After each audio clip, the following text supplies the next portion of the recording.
Hello friends, વરસાદ આવે એટલે બધાને ભજીયા ખાવાનું મન થાય. આપણે મેથીના, ડુંગળીના, બટેકાના, મરચાંના અલગ અલગ જાતના ભજીયા તો બનાવીને ખાતા જોઈએ છીએ, પણ આજે આપણે કારેલાની છાલનો ઉપયોગ કરીને ભજીયા બનાવીશું. અત્યારે ચોમાસામાં સરસ એકદમ તાજા કારેલા મળી રહેતા હોય છે, તો કારેલાનું શાક તો બનાવે છે, પણ હવે એ છાલને પણ ફેંકવાની નથી.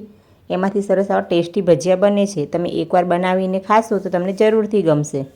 અને તમે જો આ રીતે કારેલાની છાલમાંથી ભજીયા બનાવતા હો તો એ કોમેન્ટ કરી જરૂરથી જણાવજો. તો ચાલો ફ્રેન્ડ્સ, કારેલાની છાલમાંથી ભજીયા બનાવી લઈએ. સૌથી પહેલાં આ રીતે છાલને મીઠાવાળી કરી અને થોડીવાર માટે રેસ્ટ આપી દઈશું. એને 15-20 મિનિટ આ રીતે મીઠામાં મસળી અને રાખીશું. તેમાંથી બધી કડવાશ નીકળી જશે.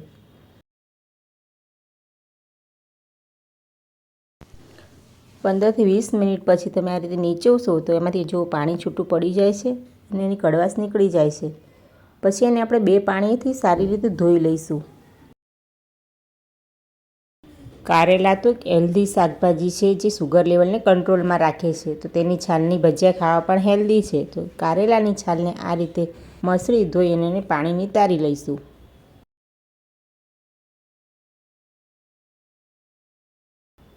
અને કારેલાની છાલને આપણે આમ કાપી અને જેમ બટેકાની છાલ ઉતારતા હોય એ રીતે નહીં, પણ ચપ્પુ આમ ઘસી અને છાલ ઉતારશું તો એકદમ કરકરી આવી સરસ છાલ ઉતરશે.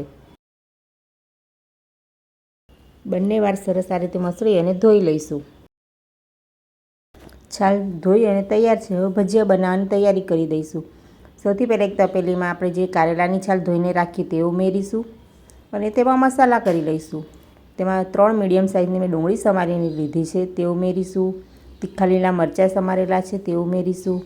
અડધી ચમચી અજમાને આ રીતે હાથેથી મસળી અને ઉમેરીશું. તેનાથી ડાયજેસ્ટ સારી રીતે થાય છે અને ચોમાસામાં ગેસ થવો કે અપચો થવાનો કોઈ પ્રોબ્લેમ થતો નથી. હવે એક ખાયણીમાં 10થી 12 મરીના દાણા અને 1 ચમચી આખા ધાણા લઈશું. તેને કચરા ખાંડી દઈશું. આ રીતે અધકચરા ખાંડી અને તે ઉમેરી દઈશું. અને સ્વાદ પ્રમાણે મીઠું ઉમેરીશું.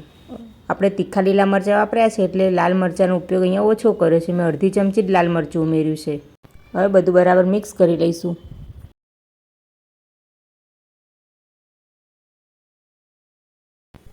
ચણાનો લોટ તમે તમારી જરૂરત પ્રમાણે થોડો વધારે ઓછો કરી શકો છો. મેં અહીંયા 2.5 કપ જેટલો ચણાનો લોટ ઉમેર્યો છે. હવે એને બધું બરાબર મિક્સ કરી લઈશું. જરૂર પૂરતું પાણી ઉમેરતા જઈ અને ભજીયા ઉતરે એવું બેટર બનાવી લઈશું. આ ભજીયા ખરેખર ખૂબ જ ટેસ્ટી બને છે અને તમે જો આ રીતે કારેલાની છાલમાંથી ભજીયા બનાવતા હો તો કોમેન્ટ કરીને જરૂરથી જણાવજો. અને ક્યારેય ના બનાવતા હો તો એકવાર આવી રીતે બનાવી અને ટ્રાય કરજો. એનો ટેસ્ટ બહુ જ સરસ લાગે છે, તમને ગમશે. બધું બરાબર મિક્સ થઈ ગયું છે. મારે અહીંયા આગળ મસાલો કરતી વખતે ખાંડ ઉમેરવાની રહી ગઈ છે, તો હું અત્યારે અડધી ચમચી જેટલી ખાંડ ઉમેરું છું.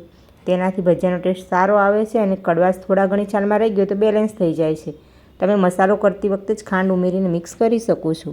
ભજીયા ઉતારવા માટેનું બેટર તૈયાર છે. હવે આપણે કઢાઈમાં તેલ ગરમ મૂકી દઈશું અને ભજીયાના બેટરમાં 1/4 ચમચી ખાવાનો સોડા ઉમેરીશું. તેની ઉપર 1 ચમચી જેટલું ગરમ તેલ ઉમેરીશું અને બરાબર મિક્સ કરી લઈશું. તેનાથી ભજીયા એકદમ સોફ્ટ બનશે, જાળીદાર બનશે. હવે તેમાં ભજીયા ઉતારી લઈએ.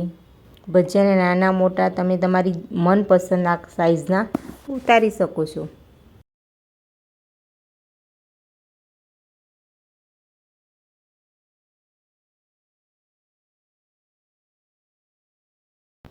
ભજીયા જાતે જ પલટવા લાગશે. તમે જોઈ શકો છો કે ભજીયા જાતે પલટી જાય છે. ભજીયાને આ રીતે સાઈડ પલટાવી વારંવાર અને બધી બાજુથી એક સરખા ગોલ્ડન બ્રાઉન તળી લઈશું.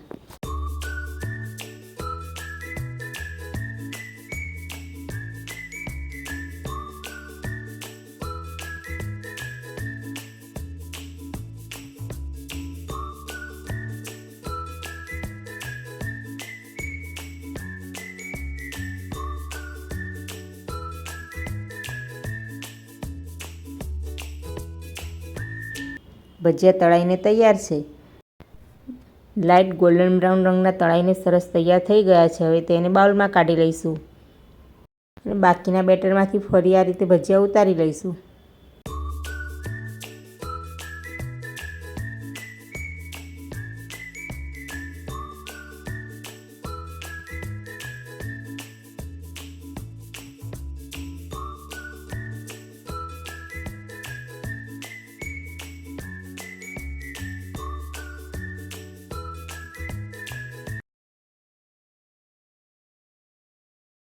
બીજા ભજીયા પણ તળાઈને તૈયાર છે, તો તેને પણ બાઉલમાં કાઢી લઈએ.